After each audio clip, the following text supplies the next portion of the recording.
Hello friends, welcome to my channel solving questions with Gauri ma'am. चलिए आज एक question solve करते हैं आईआईटी जाम बायोटेक्नोलॉजी के एग्ज़ाम से लिया हुआ एमसीक्यू टाइप ऑफ क्वेश्चन है। एक आंसर यहाँ पर करेक्ट होगा। The lack of linear correlation between the genome sizes and genetic complexities among various species is known as genetic diversity, central dogma, G value paradox या फिर C value paradox. ठीक है, so let's go through each and every option. पहला option है genetic diversity. तो genetic diversity means the diversity of genes within a species. देखो, जितनी ज़्यादा डाइवर्सिटी होगी उतने स्पीशीज़ के सर्वाइवल के चांसेस बढ़ जाते हैं। ठीक है, डाइवर्स नंबर ऑफ ऑर्गेनिजम्स होते हैं, डाइवर्स नंबर ऑफ मेंबर्स उस स्पीशीज़ के होते हैं, वो डिफरेंट एनवायरनमेंट को टॉलरेट कर सकते हैं और वहाँ पर उनके सर्वाइवल के चांसेस बढ़ सकते हैं। Getting me? तो this is what genetic diversity is. Okay, second option है सेंट्रल डोग्मा। तो सेंट्रल डोग्मा क्या है? This is DNA is self replicable, it can replicate itself.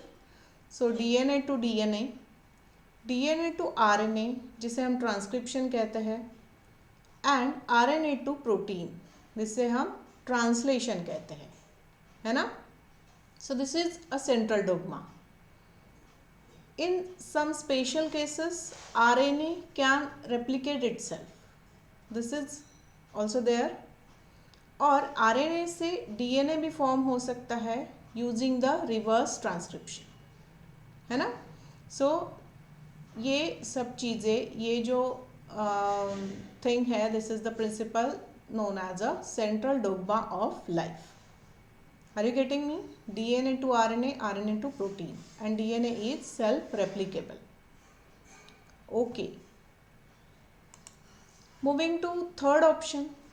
तो यहाँ ध्यान रखो, द जी वैल्यू पैराडॉक्स से हमें ऑप्शन सी में, थर्ड ऑप्शन में दिया हुआ है। तो यहाँ पर क्या है? This is the lack of correlation between the number of protein coding genes among eukaryotes and their relative biological complexity.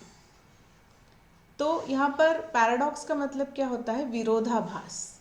क्या विरोधाभास है? कि प्रोटीन कोडिंग जीन और जेनेटिक कॉम्प्लेक्सिटी, इनमें लीनियर कोरिलेशन होता है, या फिर कह सकते हैं कि होना चाहिए, ये ज़रूरी नहीं है। समझ रहे हो आप? तो एक एग्जाम्पल से समझने की कोशिश करो। इन सी elegance there are only 1000 cells but has about the same number of genes as a human। हमारे और सी एलिगन के number of genes approximately same है, जबकि सी एलिगन बहुत छोटा ऑर्गेनिज्म है, हम काफ़ी बड़े हैं, फिर भी उसमें प्रोटीन कोडिंग जीन्स जितने हैं उतने ही प्रोटीन कोडिंग जीन्स हम में भी है। तो ऐसा नहीं है कि जितना ऑर्गेनिज्म बड़ा होता जाता है तो उसमें जेनेटिक कॉम्प्लेक्सिटी बढ़ रही है, तो उसके हिसाब से प्रोटीन कोडिंग जीन के नंबर भी बढ़ेंगे। समझ रहे हो ना? तो ध्यान रखना, जी वैल्यू पैराडॉक्स में मीन्स प्रोटीन कोडिंग जीन और बायोलॉजिकल कॉम्प्लेक्सिटी, इसका correlation, lack of correlation. Fine. अभी सी वैल्यू पैराडॉक्स जो है, this is there is no correlation between increased genome size and complexity। ये भी पैराडॉक्स है, ये भी विरोधाभास है। किसमें? कि जैसे ऑर्गेनिज्म बड़ा होते जाएगा तो उसकी जीनोम साइज और जेनेटिक कॉम्प्लेक्सिटी में कोई भी कोरिलेशन हमें दिखाई नहीं देता है। यहाँ पर एग्जांपल देखो, a man is more complex than amphibian in terms of genetic development. Of course amphibian से काफ़ी जेनेटिकली डेवलप्ड है हम लोग, but some amphibian cells contain 30 times more DNA than human cells। मगर हमारे सेल्स से भी 30 टाइम्स ज़्यादा DNA कुछ एम्फीबियंस में दिखाई देता है। तो ये कुछ कोरिलेशन हुआ क्या? नहीं हुआ। ये क्या हुआ? ये विरोधाभास हुआ। समझ रहे हो? So this is known as C value paradox. ठीक है, याद रखो, जी वैल्यू पैराडॉक्स मतलब protein coding gene and biological complexity, whereas C value paradox means genome size and biological complexity. Got it? Now हमें देखो genome size and genetic complexity पूछा है, तो इस क्वेश्चन का आंसर हमारा ऑप्शन डी हो जाएगा। Fourth option is the correct answer for this question. ठीक है, समझ में आ गया?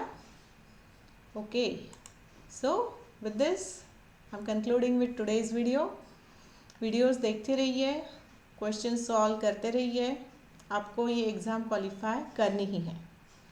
सो I wish you all the best, prepare well. कोई भी क्वेरी है तो मुझे मेल कर सकते हो या फिर कमेंट सेक्शन में भी शेयर कर सकते हो। Thanks for watching.